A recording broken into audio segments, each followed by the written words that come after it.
வணக்கம். இன்றைய ராசி பலன் 26/12/2024 டிசம்பர் மாதம் வியாழக்கிழமை, மார்கழி மாதம் 11ஆம் தேதி, திதி ஏகாதசி, சுபயோகம், ராகு காலம் 1 to 3, குளிகை 9 to 10, யமகண்டம் 6 to 7.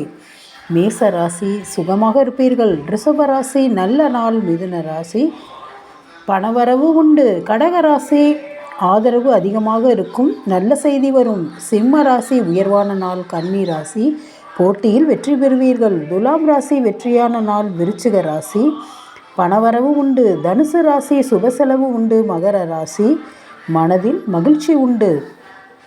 கும்ப ராசி யோகம் அடிக்கும். மீன ராசி இன்று சந்திராஷ்டமம், கவனம் தேவை. இன்று திருமண நாள் காணும் அனைவருக்கும், இன்று பிறந்த நாள் காணும் அனைவருக்கும் நல்வாழ்த்துக்கள். மார்கழி மாதம் இறைவனை வணங்கினால் பல நன்மைகள் நம் வாழ்க்கையில் ஏற்படும். தாய் தந்தைதான் முதல் கடவுள். நன்றி.